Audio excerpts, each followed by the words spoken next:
Home Minister CM isa una rehek halak pag airport ta siam nungay paw ma lei re ai na tampak se yengsal lo hai re the honorable Home Minister CM isa na ching yengjalani na haiwa da mahaki matham da ne ba mi cha kya no shigri ba mi cha kya no lising kya no ji relief camps ta lei ri ba mapi kangdri ba mi kya no ngasi suicide tor ga sigi ba yum lei kai rei pije chakcha lairik tam han na ba gidam te hidak lei na ba lei ta bidam te suicide to gi ba do mahaki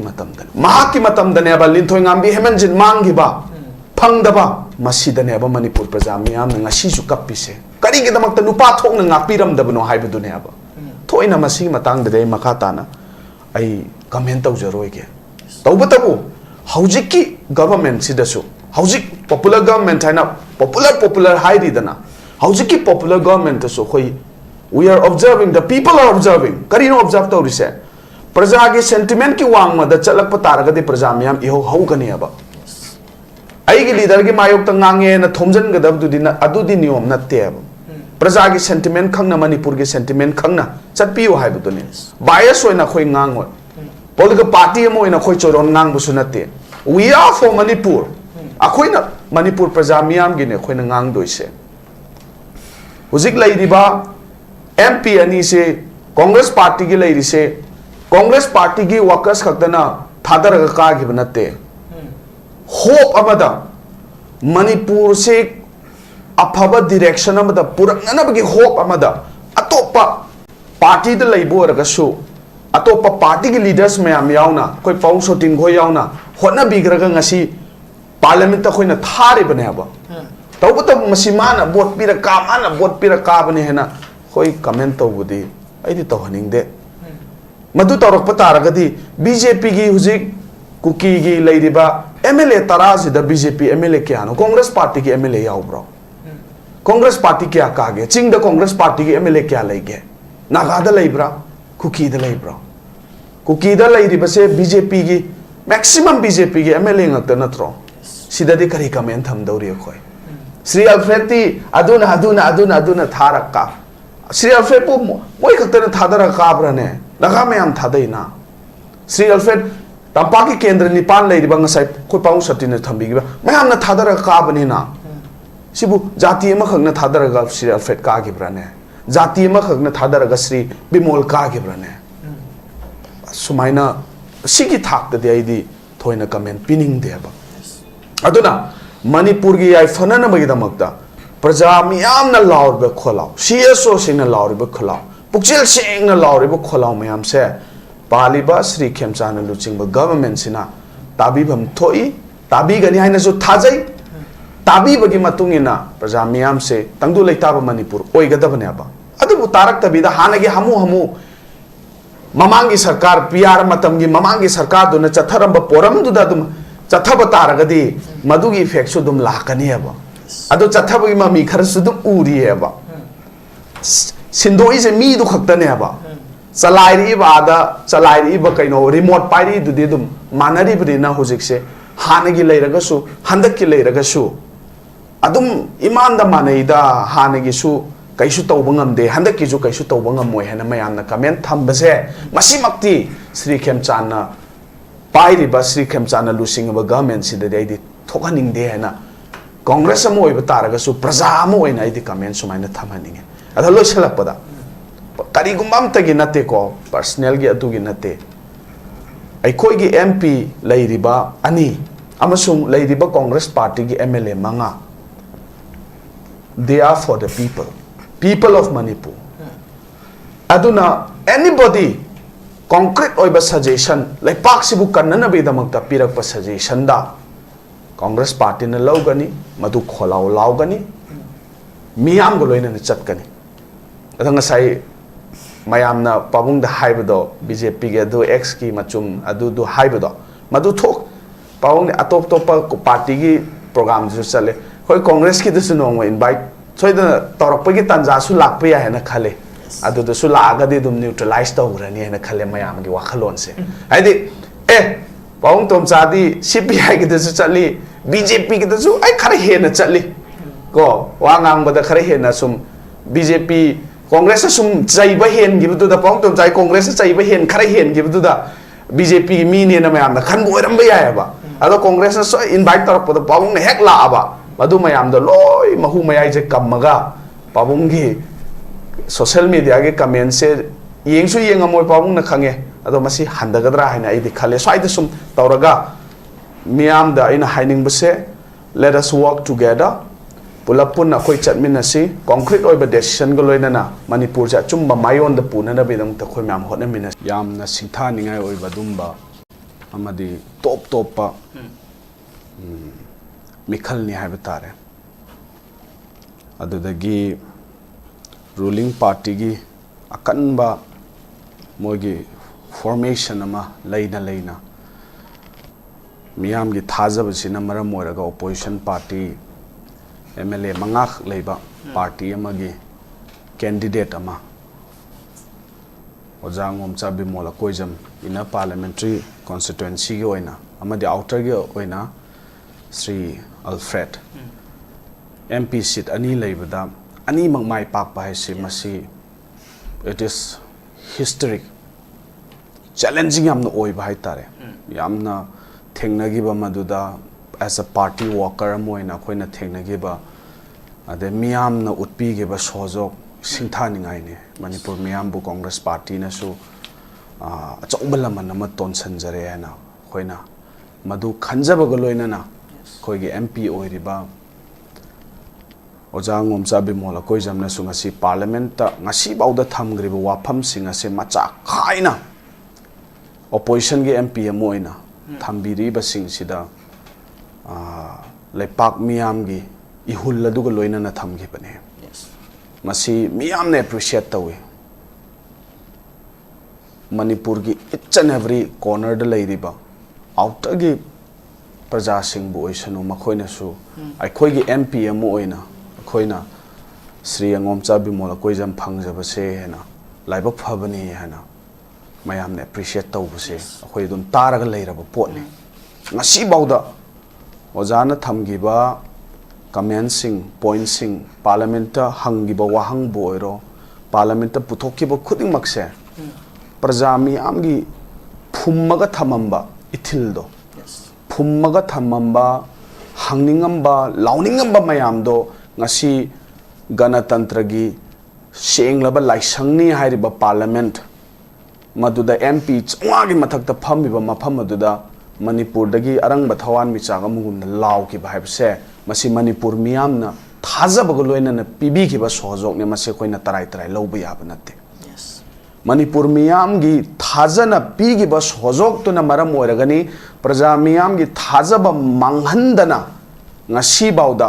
प्रजा मियाम की sentiment अदो थमोइदा hanging वाहंग Singh फुम्मग लेरम मयाम दो ओजाना parliament थमगी वाफम Singh दो दुनेबा अदना मसीददी थोइना अखोइना चुम्मी लाली हैना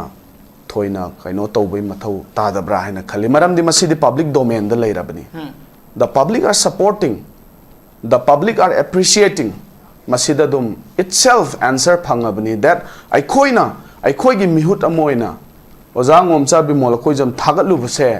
अखोइगी MP ओइना आइगी पीगिबा वोट तो अखोइ लेमना मांगदे हैना मयामना तौनबा कमेंट तौनबा मयामना प्लेटफॉर्म मीडिया द थमनबसे दुम मयाम थेंगनबिरमगने न खाले ममांग द मसी थोखिद्री तसेंगना हारगदि ममांग द MP मयाम थोखरे ममांग के MP सिंगो अखोइना मोइबु कइनो तौबदि नते MP मयाम थोखरे लाइरिक हाइबा मयाम थोखरे तौबतबु हंदक प्रजा की इहुल ग लोइनना प्रजा मयाम न थागलिबा MP ओजांग ओमचा बिमोल कोइजमना थम्बिबो वाफम सिंग सिदि अखोई की वोट तो लेमना मांगदे अखोइना पीगिबा वोटिंग राइट तो लेमना मांगदे हबसे मसीना साखिनी that the people are with Shri Angomcha Bimol Akoijam the people are with Congress party मसीतंग आई तेंतकना थमजगे हानबे राउंड्स यम नोइजै कोइगी मियाम गिदमुक्ता मियाम गी याइफोन गिदमुक्ता थंबा सुबह वफम सिंगातन है बनी जै कोइगी अनि हानबा राउंड से कहबा तागे हुजि हुजि कांग्रेस की साइड तगी सुइ कोइ ओजा बिमोल दसु याम कन होनरी अदुगा कांग्रेस की साइड फोन दोखिदसु कोइगी सेंसस तौद्रिङैदा इलीगल इमिग्रेंट सिंग खंदो हाइबसि कांग्रेस पार्टी की ओइबा फ्रीएपनी है वफम सिंग पुंदो कहबा तार हुजि हुजि लेरिबा इशू सिगा अदुगा ओजा बिमोल दसु ꯍꯣꯠꯅꯔꯤꯕ ꯑꯗꯨꯒ ꯂꯩꯕꯥꯛꯀꯤ ꯃꯅꯤꯄꯨꯔꯒꯤ ꯆꯦꯁꯣꯁꯤꯡꯅꯁꯨ ꯌꯥꯝ ꯀꯟꯅ ꯑꯩꯈꯣꯏꯒꯤ ꯁꯤꯒꯤ ꯃꯇꯥꯡꯗ ꯑꯗꯨꯒ ꯌꯥꯝ ꯉꯛꯂꯤꯕ ꯑꯩꯈꯣꯏꯒꯤ ꯌꯩꯊꯣꯛꯄꯗꯤ ꯃꯥꯜꯂꯒ ꯑꯩꯈꯣꯏꯒꯤ ꯁꯦꯞꯇꯦꯝꯕꯔꯒꯤ ꯊꯥ ꯑꯁꯤꯒꯤ ꯃꯅꯨꯡꯗ ꯇꯧꯕꯒꯤ ꯑꯩꯈꯣꯏꯒꯤ ꯃꯁꯤꯡ ꯊꯤꯕ ꯍꯧꯕꯒꯤ ꯌꯨꯝꯄꯣꯛ ꯊꯤꯕ ꯍꯧꯕꯒꯤ ꯋꯥꯐꯝꯁꯤꯡ ꯐꯣꯡꯗꯣꯛꯈꯤꯕ ꯂꯩꯕ ꯍꯥꯏꯇꯥꯔꯦ ꯒꯦꯖꯦꯠ ꯐꯣꯡꯈꯤꯕꯅꯆꯤꯡꯕ ꯋꯥꯐꯝ ꯀꯃꯥꯏꯅ ꯌꯦꯡꯕꯤꯌꯨ ꯑꯣꯖꯥ ꯃꯁꯤ ꯉꯔꯥꯡꯁꯨ ꯑꯩꯈꯣꯏꯒꯤ ꯖꯦꯅꯔꯦꯜ ꯁꯦꯀ꯭ꯔꯦꯇꯔꯤ ꯁ꯭ꯔꯤ ꯁꯦꯔꯥꯝ ꯅꯤꯀꯦꯟꯅ ꯀꯣꯡꯒ꯭ꯔꯦꯁꯀꯤ ꯁ꯭ꯇꯦꯟ ꯐꯖꯅ ꯐꯣꯡꯗꯣꯛꯈ꯭ꯔꯦ ꯃꯗꯨꯗ ꯑꯗꯨꯝ ꯁ꯭ꯇꯛ ꯇꯧꯔꯤ ꯑꯗꯨꯗꯒꯤ ꯀꯣꯡꯒ꯭ꯔꯦꯁ ꯄꯥꯔꯇꯤꯒꯤ ꯁ꯭ꯇꯦꯟ ꯍꯥꯏꯕꯕꯨ ꯃꯅꯤꯄꯨꯔ ꯄ꯭ꯔꯖꯥ ꯃꯤꯌꯥꯝꯅ ꯍꯧꯖꯤꯛ ꯍꯧꯖꯤꯛ ꯍꯥꯏꯅꯔꯤꯕ ꯄ꯭ꯔꯖꯥ ꯃꯤꯌꯥꯝꯒꯤ ꯏꯊꯤꯜꯒ ꯂꯣꯏꯅꯅ ꯆꯠꯃꯤꯟꯅꯕ ꯍꯥꯏꯁꯦ ꯄꯥꯔꯇꯤꯒꯤ ꯁ꯭ꯇꯦꯟꯅꯤ ꯉꯔꯥꯡ ꯑꯗꯨꯝ ꯀ꯭ꯂꯤꯌꯔ ꯑꯣꯏꯅ ꯐꯣꯡꯗꯣꯛꯈ꯭ꯔꯕꯅꯦ ꯃꯁꯤꯗ ꯊꯣꯏꯅ ꯑꯩꯅ ꯀꯩ ꯍꯥꯏꯅꯤ ꯌꯥꯝ ꯁꯥꯡꯊꯅ ꯀꯃꯦꯟ ꯄꯤꯗ꯭ꯔꯒꯁꯨ ꯉꯔꯥꯡꯒꯤ ꯀꯃꯦꯟꯇꯨ ꯑꯗꯨꯝ ꯁ꯭ꯇꯛ ꯇꯧꯔꯒ ꯌꯥꯕ꯭ꯔꯥ ꯍꯥꯏꯅ ꯈꯜꯂꯤ ꯃꯔꯝꯗꯤ ꯄ꯭ꯔꯖꯥ ꯃꯤꯌꯥꯝꯅ ꯄꯥꯝꯕꯁꯤꯁꯨ ꯑꯗꯨꯅꯤ ꯏꯂꯤꯒꯦꯜ ꯏꯃꯤꯒ꯭ꯔꯦꯟꯁꯀꯤ ꯄ꯭ꯔꯣꯕ꯭ꯂꯦꯝꯁꯤ ꯏꯁꯨꯁꯤ ꯇꯔꯥꯏ ꯇꯔꯥꯏ ꯂꯧꯕ ꯌꯥꯕ ꯏꯁꯨ ꯑꯣꯏꯗꯕ ꯃꯁꯤꯅ ꯇꯨꯡꯗ ꯊꯣꯔꯛꯀꯗꯕ ꯁꯃꯁ꯭ꯌꯥ ꯃꯌꯥꯝꯗꯣ ꯃꯗꯨꯒ ꯂꯣꯏꯅꯅ ꯑꯩꯈꯣꯏ ꯃꯗꯨ ꯍꯥꯟꯅ ꯐꯖꯅ ꯈꯟꯗꯣꯛꯑꯕ ꯃꯇꯨꯡꯗ ꯁꯦꯟꯁꯁ ꯇꯧꯕ ꯑꯗꯨꯗꯒꯤ ꯃꯤꯌꯥꯝꯅ ꯄꯥꯝꯃꯤꯕ ꯏꯊꯤꯜꯁꯦ ꯃꯁꯤꯗ ꯆꯠꯄ ꯍꯥꯏꯁꯦ ꯄꯥꯔꯇꯤꯒꯤ ꯁ꯭ꯇꯦꯟꯅꯦ ꯑꯗꯨꯒ ꯉꯁꯥꯏꯒꯤ ꯑꯣꯖꯥꯅ ꯐꯣꯡꯗꯣꯛꯈꯤꯕꯗꯣ ꯃꯗꯨ ꯏꯪꯒ꯭ꯔꯥꯖꯤꯗ ꯐꯣꯡꯗꯣꯛꯄꯅꯤ ꯏꯪꯒ꯭ꯔꯥꯖꯤꯗꯅꯤ ꯄꯥꯔꯂꯤꯌꯥꯃꯦꯟꯠꯇ ꯃꯍꯥꯛꯅ ꯂꯥꯎꯔꯤꯁꯦ ꯃꯔꯝꯗꯤ ꯃꯗꯨꯅ ꯀꯃꯟ ꯑꯣꯏꯅ ꯃꯌꯥꯝꯁꯤ ꯈꯪꯅꯕ ꯑꯃ ꯑꯣꯏꯕꯅꯤꯅ ꯑꯗꯣ ꯌꯥꯝ ꯐꯖꯅ ꯑꯩꯈꯣꯏꯒꯤ ꯍꯟꯗꯛꯅ ꯊꯣꯛꯈꯤꯕ ꯔꯤꯁꯤꯀꯥꯟꯇꯒꯤ ꯃꯥꯒꯤ ꯇꯝꯊꯤꯅ ꯍꯥꯠꯈꯤꯕ ꯃꯤꯍꯥꯠꯇꯣ ꯑꯗꯨꯗ ꯕꯦꯁ ꯇꯧꯔꯒ ꯋꯤꯠ ꯄ꯭ꯂꯤꯗꯦꯠ ꯍꯦꯟ ꯍꯥꯏꯅ ꯇꯧꯔꯒ every component ꯏꯔꯥꯡꯁꯤꯗ ꯌꯥꯎꯔꯤꯕ every componentꯁꯦ ꯑꯣꯖꯥꯅ pleaded hand ꯍꯥꯏꯅ ꯇꯧꯔꯒ ꯄꯥꯔꯂꯤꯌꯥꯃꯦꯟꯠꯇ ꯉꯥꯡꯕꯅꯦ ꯍꯥꯏꯋꯦ ꯑꯣꯏꯔꯣ ꯑꯦꯌꯔꯄꯣꯔꯠ ꯀꯤꯕꯨ ꯃꯇꯥꯡꯕꯨ ꯑꯣꯏꯔꯣ ꯔꯤꯂꯤꯐ ꯀꯦꯝꯞꯁꯇ ꯂꯩꯔꯤꯕꯕꯨ ꯑꯣꯏꯔꯣ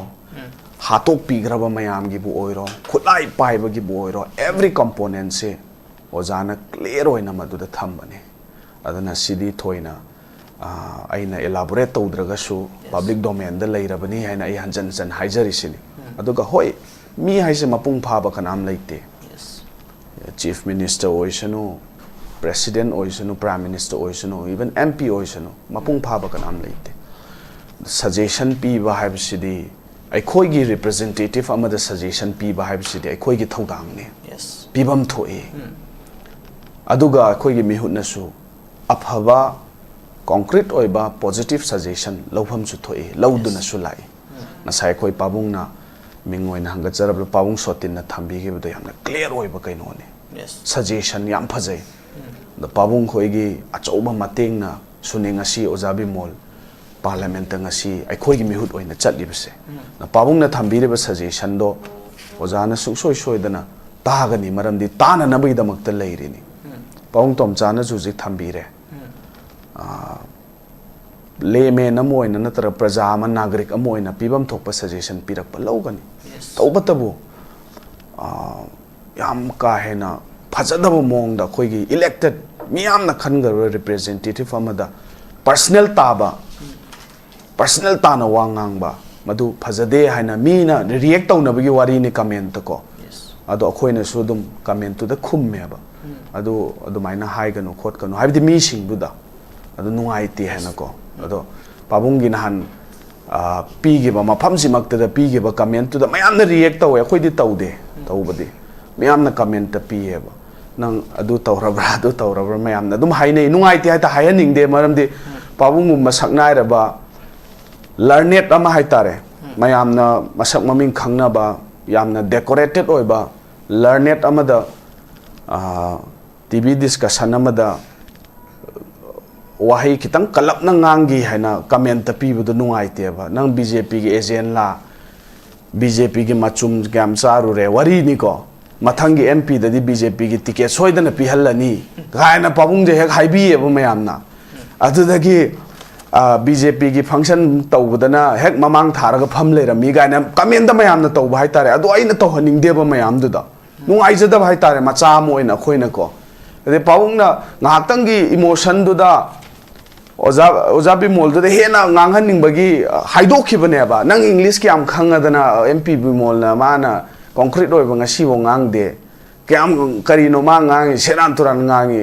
achumba amta yaude ga nan paung tom chana hai gi ba na han gi da na ta nang english kya ma hai da english kara pewa pewa ngang ga na parliament da hai gi do adu da mai ham na react tor ku da khoi di macha mo ne nungai ta bhai tare da paung advocate ai na ma gi designation ju thajari bu da nang bjp gi agent ni bjp gi machum kyam cha ru re adu da gi mathang gi mp ticket ti Sri Tom Chada Pibiro Gaina to Bugumako, Natra Nang Chalak Hek Parliament, English sentence among Hybrid Gaina Habiba. Let me Masagi designation, Masai professional Lajari me do BJP function to then Hek Mamang Pamagala, Miga have the new idea. Adana Matunda Itareko, Masi Mina Nanganda Nanaba, a coinasu, Tohaning de Macha Moina, Pabungasu. Pazana nga CD am clear in the Tambibs and Hangi, Nangi Budoya, Kitang Hengre, Madumadi, Pazadaba Malay, and High Masana, Baun Haibi gives ID Yanning Yaba. She Mioba Moe dishoible Labanina, Baun nga see clear in a Tamgiba, ID suggestions, mine concrete in a Paung shot in a Tamgiv, mine Tams again, a Tambani, and a Hirak Pazing a CD am appreciate only Matsam Nedomayamna. Matanga di BJP ge azen ni aduni adani ticket peer ni aduni haibse haibi ga noi nai sumay ang si notice window kuthang dai haizari aba adong ngasai lak podo congress ke stand di census se tawdringai da illegal immigrants ki leiriba problem se masi hana sarkar sina concrete oina step paikhat pham thoi masi gi stand si da stuck tawgani ha the congress party gi stand ne sadu ke makhata abdak sini karigumba Center amadi BJP ki husi parliba lenga sina census si koi gi taunana gi fibam de dum lai ra ba tare NRC to wi wafum natraga so do bo koi MLA sing marakta gi koi center da tha ki gi wafum sing NRC han to bina na ba adu census ni om sum taunana ba wafum sing phondo ki de dum lai ra tare do bo namfuda koi NRC to dana census si to ra ga di sim ni phondo ki wafum da si koi niom sum na to gani hai wafum amadi yori census niom sum na to ra ga di koi midop khandop gi Samesa si so dum ko puyai hai bagi wafam pungdu le abata sidati kamaina ko gi namfu da tawgur ga congress party stand ji kamaina lakpe kai toro pe niom chumna tawbu khuding ma well and good we are ready to support niom chumagadi if public na pami ba miyam na nungnangi base masi gi emotion je khangwi raga niom chumna manipur gi future kannana bi damakta tawbi raga di well and good mayam na support to bam thoi irrespective of political parties Taubatabu Nampuda Niom Kaina Haitare, Mayam the lady ba Akibase, Masigi Dauche Kokanda Bida, Mayam the lady ba Akibase, Henzana Akiba Puna Nabigi Mong the Tauragadi, Party Stendi, Nahansu Tamzagre, Haujikshu Tami, Manipur Praja Miamga, Satminagani. Yes, young Moise. Could any sure on Sida and Preserve Tambi Avatar Yam Pazana Yam Tagat na Congress ki Labor with sing now a Wakalot Pazable labor sing a do Yam no thing like that Tabuk but I for the everything was to want to open from the Kamana, it will be news. Pabung say Yam Paze, the Pabung the Sungasai Habido, individual voice se toina, Machina effective or get not there and high say, Yam Chome, the Igi Motadi. Pabungi voice hena mapangan kan na ba so ai wakhalon ni ko sidi political party amagumba paung na lingkhat piragadi masi mayam soidana tung ilakadra na khalle manipur gi interest haibani ko personal interest nate adune adong sai comment se pabung na so hai thoina advocate amoina khoidi political party khuding makka khoidi amaga affiliate tawba amade affiliate tawba haiba leite political party khuding makadum khoidi chatmine amage amai program de yawi hena haibe wani ada mayamna sum hujikti social media matam ni do congress matam pairing matam do social media do hakna kaino tawram de haidi kaino tawram draga hujikti yam kanba matam moiba adana toina sum Migi BJP program da he uru buda da mayamna BJP machum chai ga na haibi bo ram gani ba wakhalon do maram CPI adu BJP program da he mamang da pham le ram me na haibi bo soi ram gani ba do mayam jo haine comment da so pawung je XCM gi machum cha bani ga ne hai ba XCM gi wa khak da ngang bani ga na ko he mayam na haina do ha ba social media si da tawnari se ada ina sum ngasi kaino to bi wa ne do pawung gi Lady Gan, Pidi suggestion, they had effective or in another. I give more to the personal decision they found the palm, political party Mugumba, changjang law bumling khalagadi masi mayam na tung soidan in ngane na khale ado x ki matang se thoina paningda bne do matek ma panjaram ge x se achumba tawjaram me pami hena hoi pang tom chana ju thambi ado mayam na thamoi kai bse Sri Amit Shah Home Minister unar atai tai unabdi phangde ko Prime Minister su unaba phang khidra bane 23rd May the 3rd May the gai tar 23 the ge ko XM je marai ba phawai ga thi ba ga Prime Minister unaba appointment phang khidra bane adu dagi senior leader sing unaba appointment je sung bang phang khidra ba leader Manipur Chief Minister am oiram mi bane ba matu da sunatana all political party ki meeting sung kau khidra ba leader am ne ba karigumba ma leiramgani ko all political party me amjina all political party ki meeting kaunana ba haira ba da kauraktra bane ba ai gi thodo mi gi thodo ta nang gi baton doi ngod yoro ne hai ba da yo bidra bane ba adum ba x amane hai tare ade party akoi pawung khoi yauna prime so unana ba hajan hona gi ba delhi da yare ektana kem tawdana leiru bane akoi opposition party akoi pawung sotin khoi yauna akoi Congress Party yauna ado matam du da Prime Minister Modi na BJP na akoi Manipur se thoina lumna lo de na ta ise oja Bimol na voice lauri do dunia ba lum de na ta ise Prime Minister se foreign chatpagi dilai Kareena Kapoor unabagi dilai Ranbir Kapoor family unabagi dilai Manipur gi leader sing unabagi mangonda matam lai te ba machine aba luri se XCM jina kayamuk mathauna lai ge se Home Minister CM isa una ro hek halak pa airport ta asiam nungai paw ma lai re aina tampak se yengsal lo hai re adu honorable Home Minister ya CM isa na ching yengjalani na haiwa da mahaki matham da ne ba mi cha kya no shigri ba mi cha kya no Lising kaya no huzi relief camps ta lairi ba mapi kangdri ba mi kaya no ngasi suicide tawraga sigi ba yum lai kairei pije chakcha lairik tamhanna na bagi dam te hidak lai na na lai tabi dam te suicide taw gi bado mahaki matam dane ba mahaki matam dane ba linthoi ngambi hemanjin mangi ba phangda ba masi dane ba Manipur praja miyam na ngasi su kapise kari gi damak ta nupa thok na ngapiram da bano hai bu ne ba thoina masi matang de makata na ai comment tawjaroi ge tawbatabu haujiki government sidasu haujik popular government haina popular hairi dana haujiki popular government so khoi we are observing the people are observing karino observe tawrise praja ge sentiment ki wangma da chalak pataraga de praja miyam iho haugani aba ai gi leader gi mayok ta ngange na thomjan gadab adu di niyom natte aba praja gi sentiment khangna Manipur gi sentiment khangna chatpiyo haibuduni bias oina khoi ngangoi political party mo ina khoi choron ngang bu sunate we are for Manipur akhoi na Manipur praja miyam gi ne khoi na ngang doise hujik lai diba MP ani se Congress party gi lai ri se Congress party gi workers khakdana thadar ga ka gi banate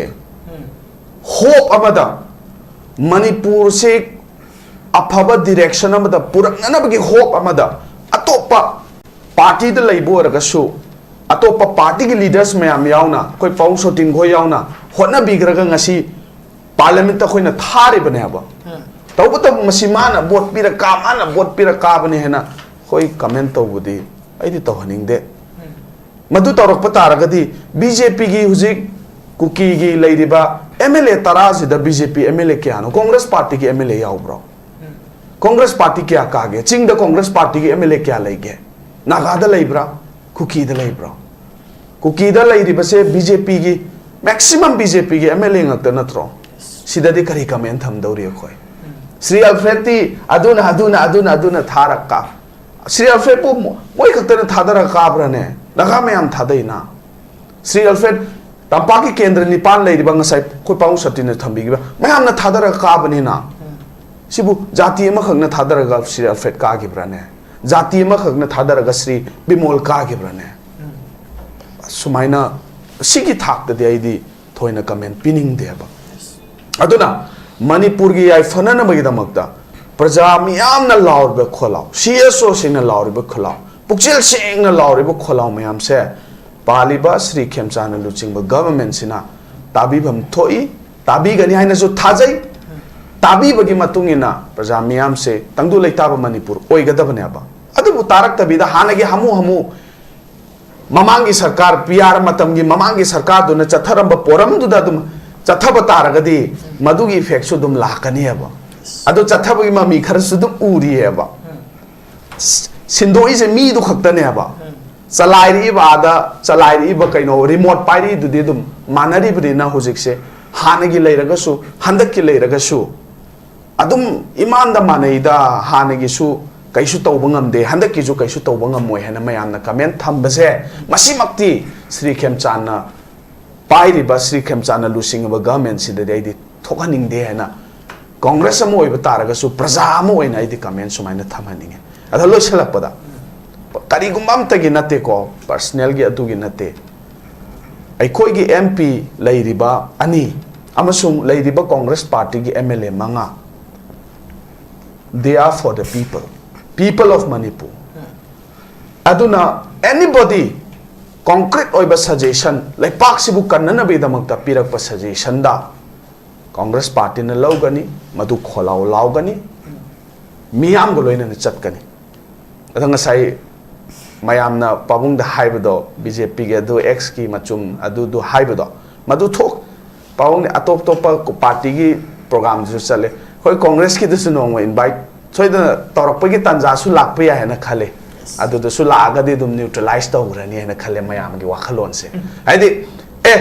pabung tom chadi CPI gi dusu chali BJP gi dusu ai khare he na chali ko wangang bada khare he na sum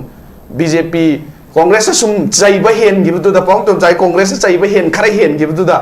BJP gi mi ne na mayam na khan boiram ba ya ba ado Congress so invite torok poda pabung ne hek la aba madu mayam da loi mahu mayai je kamaga pabung gi social media ge comment se yengsu yengamoy pabung na khange ado masi handagadra haina idi khale swai de sum tawraga miyam da ina haining base let us work together pulapun na khoi chatmin asi concrete oi ba decision go loina na Manipur ja chumba mayon da puna na bidang ta khoi myam hotna min asi haibse asi matang sida thamjaraga igi swai de lotion jage yam ngai jai Congress party miyam gi damu laibani hai Wapham sim phondoli tawbadabu handak miyam na pena khidaba adu hauji hauji na phong sari ba census ki matang da NRC tawbe matang da